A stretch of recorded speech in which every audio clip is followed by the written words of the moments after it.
Hello friends, commerce education में आप सभी का स्वागत है। लास्ट टाइम का जो हमारा फर्स्ट वीडियो था वो था पर्सनल अकाउंट पे। ठीक है, जैसे कि मैंने आपको पहले भी बताया है कि जो गोल्डन रूल्स होते हैं उसका सेकंड नेम होता है basic rules of accounts. Okay, तो इसके 3 पार्ट्स होते हैं। फर्स्ट है हमारा पर्सनल अकाउंट, सेकंड है हमारा रियल अकाउंट और थर्ड है हमारा नॉमिनल अकाउंट। ठीक है, तो पर्सनल अकाउंट मैंने मेरे फर्स्ट वीडियो में डिटेल्स में आपको समझाया है, आप वहाँ पे जाके डिटेल में अच्छे से समझ सकते हैं। आपके कोई भी कमेंट्स या क्वेश्चंस हो तो आप मुझे बता सकते हैं। आज जो मैं आपको सेकंड वीडियो लाई हूँ वो है रियल अकाउंट्स के ऊपर बेस्ड है। अकाउंट्स में रियल अकाउंट, पर्सनल अकाउंट आपने समझा, उसके बाद रियल अकाउंट को भी समझना बहुत ज़रूरी होता है, बिकॉज विदाउट रियल अकाउंट्स के भी आप जर्नल एंट्री सॉल्व नहीं कर सकते। ठीक है, तो सबसे पहले हम समझते हैं रियल अकाउंट। तो यहाँ पे सबसे पहले वर्ड्स का जो मीनिंग है ना, रियल वर्ड्स का मतलब होता है असेट्स, कोई भी संपत्ति, हमारी प्रॉपर्टी, उसको हम लोग रियल बोलते हैं। ठीक है, वो वाला रियल नहीं जो हम बोलते सचमुच कह रहा हूँ। ठीक है, यहाँ पे ये बोल रहा है रियल अकाउंट। तो जैसे कि आप मीनिंग देख ही रहे हैं वीडियोस में, मीनिंग क्या बोल रहा है, real account are accounts of assets and properties. यहाँ पे देखिए 2 वर्ड्स आया है। रियल अकाउंट किसको बोलते हैं, असेट्स एंड प्रॉपर्टीज को। असेट्स मीन वो असेट्स जिसको आप टच, असेट्स किसको बोला जाता है, फॉर एन एग्जाम्पल्स जैसे व्हीकल्स होते हैं, कैश होते हैं, कंप्यूटर होते हैं, फर्नीचर्स होता है, प्लांट एंड मशीनरी होता है, जिसको आप टच कर सकते हो, आप देख सकते हो, उसको हम असेट्स कहते हैं। और यहाँ पे दूसरा वर्ड आता है प्रॉपर्टीज। क्लियर, प्रॉपर्टीज मीन्स ये भी हमारा एक टाइप का असेट्स ही होता है, बट इसको हम फॉर एन एग्जांपल आप कह सकते हैं, इसको हम टच नहीं कर सकते हैं। लाइक गुडविल्स होता है, कॉपीराइट्स वगैरह होता है, पेटेंट वगैरह होता है ना, वो आता है प्रॉपर्टीज में। दोनों ही एंगल से ये भी हमारा असेट्स होता है, ये भी असेट्स होता है, बट एक क्या होता है जो हम उसको देख सकते हैं और दूसरा क्या होता है जो इनटेंजिबल टाइप का होता है। क्लियर, दोनों ही हमारे लिए संपत्ति है, चाहे वो टेंजिबल हो चाहे इनटेंजिबल हो, दोनों के थ्रू हमको कैश आता है, हमको मनी मिलता है। ठीक है, तो यहाँ पे आई होप ये आपको वर्ड समझा होगा, assets and properties. Real account are accounts, real account वो अकाउंट है of assets and properties that can be seen, touched, bought means purchase and sold.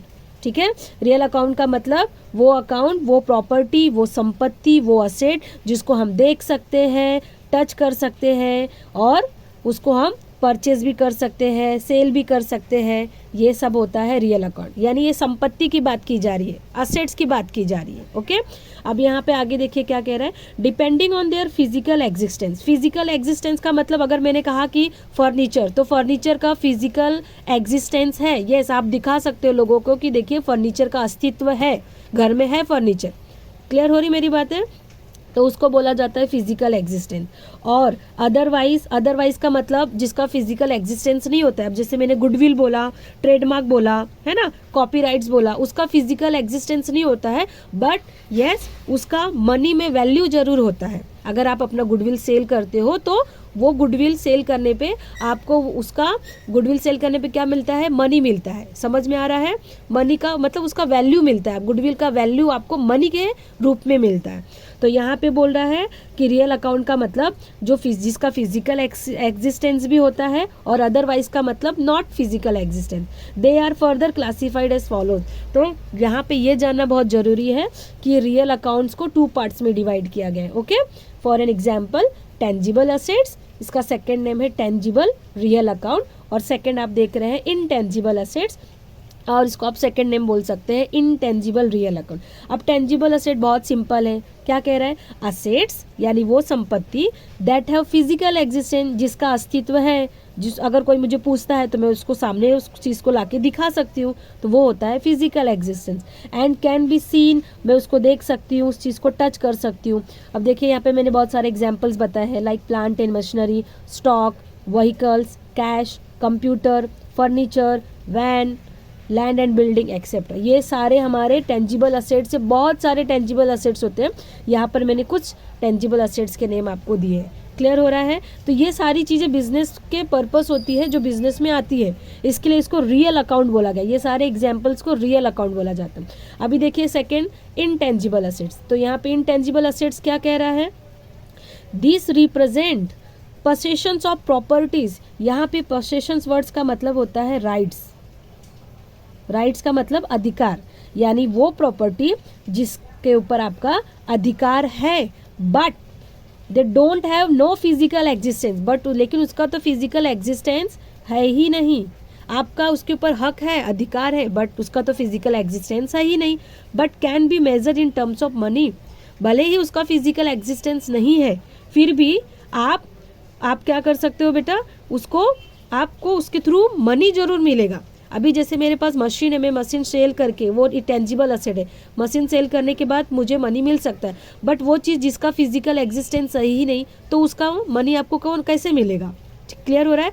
But यहाँ पर बोल रहा है कि ऐसे भी कुछ असेट्स होते हैं जिनका फिजिकल एग्जिस्टेंस नहीं होता है, फिर भी उसको सेल करने पे आपको मनी मिलता है, वो होता है इंटेंजिबल असेट। एग्जाम्पल्स में देखिए लिखा है goodwill, patent, copyright, trademark, customer के डेटाज, लाइसेंस एक्सेट्रा, ये सारे आपके इंटेंजिबल असेट्स में आते हैं। क्लियर हो रही बात है? अभी आप फॉर एन एग्जाम्पल्स कहेंगे कॉपीराइट, तो कॉपीराइट क्या होता है? फॉर एन एग्जाम्पल्स आपने कोई बुक्स लिखे, अभी आपने इतना मेहनत करके कोई बुक लिखा, क्लियर, फिर वो बुक मार्केट में सेल हो रहा है, तो आप चाहते हो कि मैंने जो बुक्स के पीछे 2 साल 3 साल मेहनत करके, इतना रिसर्च करके मैंने जो बुक रेडी किया है, उसका कोई कॉपी ना करे, इसके लिए आप उसको क्या करते हो, रजिस्टर्ड करवा लेते हो। ठीक है, रजिस्टर्ड कराने से उसको ही बोला जाता है कॉपीराइट करना, यानी जो लिखी हुई चीज़ें होती है, जब आप उसको रजिस्टर्ड कराते हो तो उसको कॉपीराइट बोला जाता है। ओके, तो यहाँ पर क्या होता है कि अगर सामने वाला आपके बुक का सेम कंटेंट कुछ चाहता है, तो वो क्या करेगा, आपको कुछ, आप जो भी उसको बोलोगे कि मुझे इतना परसेंटेज मनी चाहिए, तो वो आपके बुक को यूज़ करने के बिहाफ में आपको वो क्या करता है, आपने जितना उसको बोला है कि मुझे 2% या 10% चाहिए, उतना आपको वो मनी देता है। क्लियर हो रहा है? तो यहाँ पे इसको कॉपीराइट बोला जाता है। क्लियर हो रहा है? ये इंटेंजिबल कैसे हुआ? बिकॉज आपने अपना वो कॉपीराइट सेल किया, जिसके बिहाफ में आपको वो क्या दे रहा है, मनी दे रहा है। ठीक है, तो इस तरीके से ये इंटेंजिबल असेट्स होता है। ओके, आई होप आपको ये पूरा अच्छे से समझ में आया होगा कि रियल अकाउंट्स क्या होता है। ओके, और उसके जो 2 पार्ट्स होते हैं, टेंजिबल और इंटेंजिबल असेट। ठीक है, अभी नेक्स्ट पार्ट में हम देखते हैं list of real accounts. It means real accounts के ये बहुत सारे मैंने एग्जाम्पल्स दिए हैं, जिसको आपको आप बाय हार्ट कर लो, या फिर जैसे कि मैं समझा रही हूँ, अगर आप समझ के भी उसको अंडरस्टैंड कर सकते हो तो बहुत अच्छी बात है। यहाँ पे देखिए टेंजिबल असेट्स और इनटेंजिबल असेट्स की ये लिस्ट मैंने रेडी की है, जिसको आप एग्जाम्पल्स भी बोल सकते हो। लाइक कैश, ये टेंजिबल है, आप देख सकते हो, टच कर सकते हो। Land, stock, vehicles, buildings, machinery, equipment, computer, furniture, bonds, ये भी एक टाइप का शेयर होता है जो बॉन्ड होता है। प्लांट, जो बड़े बड़े मशीन वगैरह होते हैं उसको प्लांट बोला जाता है। Electronic devices, mobile phone, computer, goods, कोई भी सामान, बिजनेस, वो भी तो असेट है ना हमारा। इन्वेस्टमेंट, फॉर एन एग्जांपल अगर आपने लैंड में या गोल्ड वगैरह में इन्वेस्टमेंट किया तो ये आपका टेंजिबल असेट्स हो गया। Inventories, market securities, cash and cash equivalent. Cash या कैश इक्विवेलेंट का मतलब क्या हो जाएगा कि अगर आपने वो चीज़ को सेल किया तो वो कैश में कन्वर्ट हो गया, तो वो होता है कैश इक्विवेलेंट। ओके, अभी यहाँ पे नेक्स्ट आता है इंटेंजिबल असेट्स। ठीक है, अब like brand value, patent, goodwill, licence, copyright, franchisees, trademark, customer data. अब ये कस्टमर डेटा, अभी ये कैसा होगा, आप तो बोलोगे मैम कस्टमर डेटा तो एक लिस्ट होता है ना, कस्टमर लिस्ट, तो वो तो दिखता है, टच कर सकते हैं। यस, टच कर सकते हैं, बट कस्टमर डेटा का यहाँ पे उसका मीनिंग अलग हो जाता है।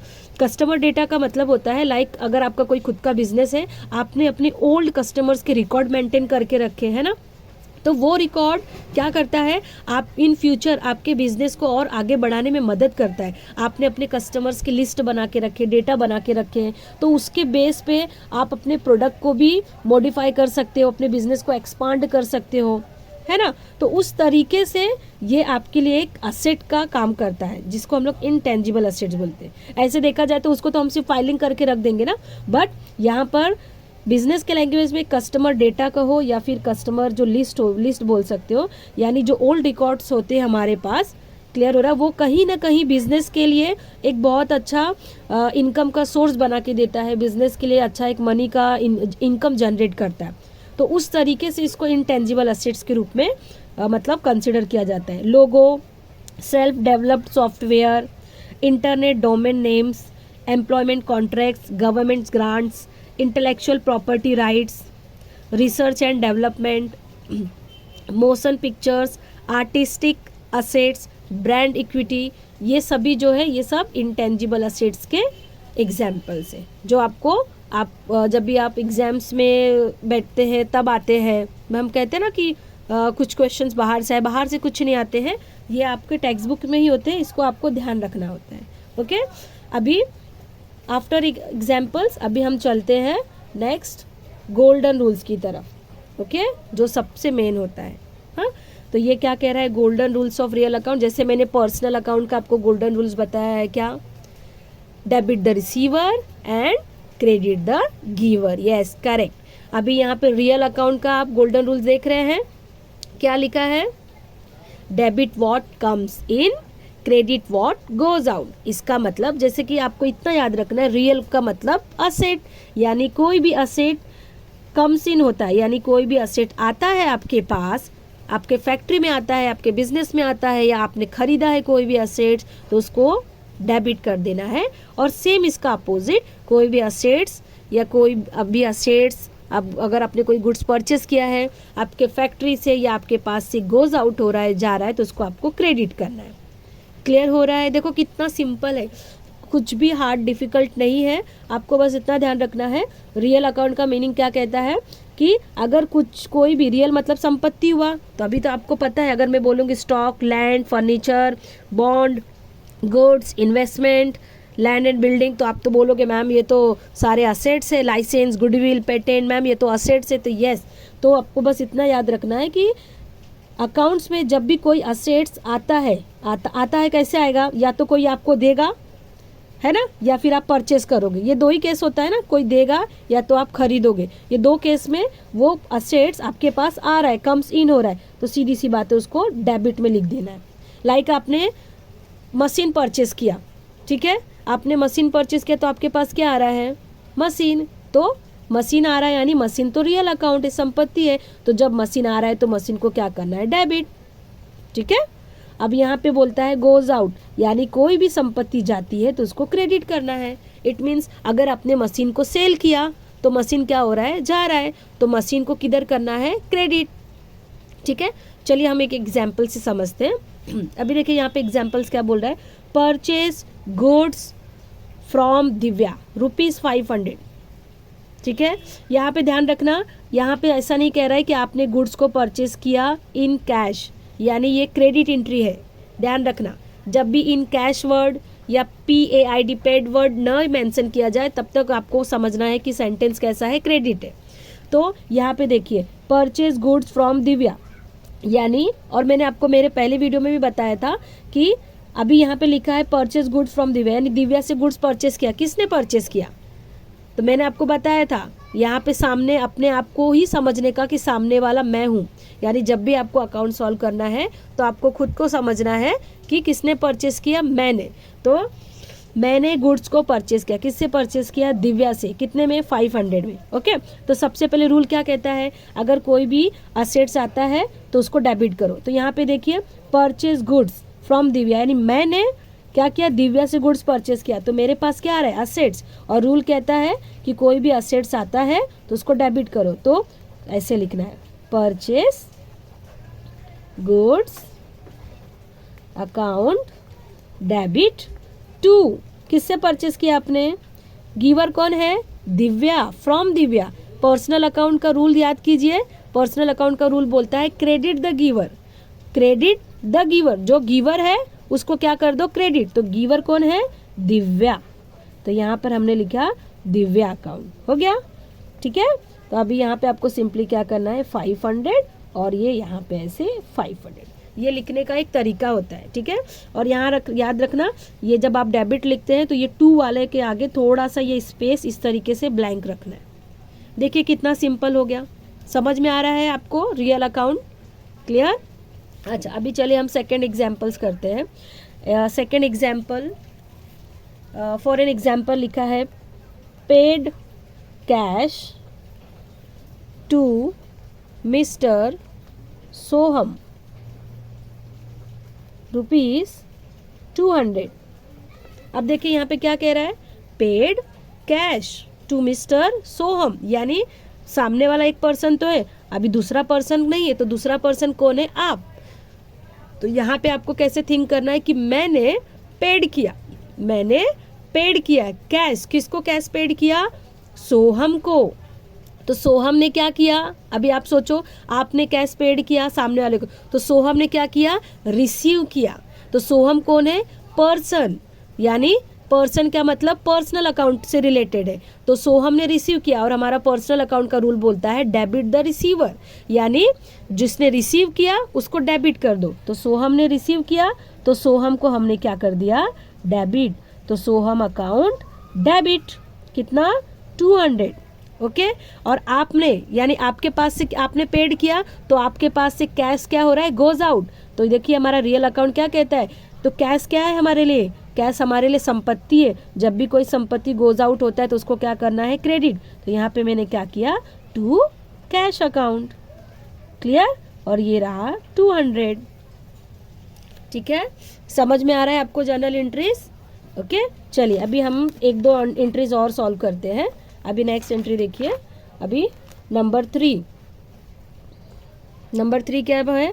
For an example, delivered goods to Sanjay for cash ₹600। It means मैंने क्या किया? ध्यान रखना, हमेशा अपने आप को ही सोचने का। मैंने डिलीवर्ड किया गुड्स, अकाउंट सॉल्व करते वक्त अपने आप को ही बिजनेसमैन समझो। मैंने डिलीवर्ड किया गुड्स, किसको डिलीवर्ड किया? मतलब किसको दिया आपने? संजय को। फॉर कैश में दिया, उधारी में नहीं दिया, कैश में दिया। किसको दिया? डिलीवर्ड किया मतलब पास किया, किसको आपने दिया? संजय को। तो संजय कौन है? सबसे पहले देखिए, संजय पर्सन है, तो ये पर्सनल अकाउंट से रिलेटेड हो गया। और आपने गुड्स को दिया, बट कैसे दिया? कैश में, तो कैश तो रियल अकाउंट हो गया। ठीक है, तो संजय ने क्या किया? मैंने संजय को क्या किया? गुड्स डिलीवर्ड किया। तो संजय ने क्या किया बेटा? जरा थिंक करके बताइए। Delivered goods to Sanjay for cash ₹600, यानी कि आपने यहाँ पे क्या किया? डिलीवर्ड किया गुड्स संजय को फॉर कैश में। तो यहाँ पे संजय ने आपको क्या कर रहा है? आपको संजय कैश दे रहा है। जब आप सामने वाले को सामान दोगे तो सामने वाला आपको क्या देगा? कैश। और टू, जब कैश में दे रहा है, इसका मतलब क्रेडिट एंट्री नहीं है, उधारी वाला एंट्री नहीं है, तो आपके पास से क्या जा रहा है? गुड्स। तो यहाँ पे आएगा टू गुड्स अकाउंट 600। समझ में आ रहा है? देखिए, जब उधारी वाली एंट्री रहती है तो सामने वाले पर्सन का नेम आता है बट यहाँ पे क्या हो रहा है? यहाँ पे कैश में ट्रांजेक्शन हो रहे हैं। जब कैश में ट्रांजेक्शन में होता है तो सामने वाले पर्सन का नेम नहीं आता है। यहाँ पर आपने संजय को गुड्स डिलीवर्ड किया कैश में। ठीक है, यानी कि संजय को आपने 600 रुपीज़ में गुड्स दिया, तो संजय आपको क्या देगा? कैश देगा। और आपके पास से क्या जाएगा? संजय की तरफ गुड्स। तो ये एंट्री हो जाएगा cash account debit to goods account. अभी लास्ट हमारा एक नंबर 6।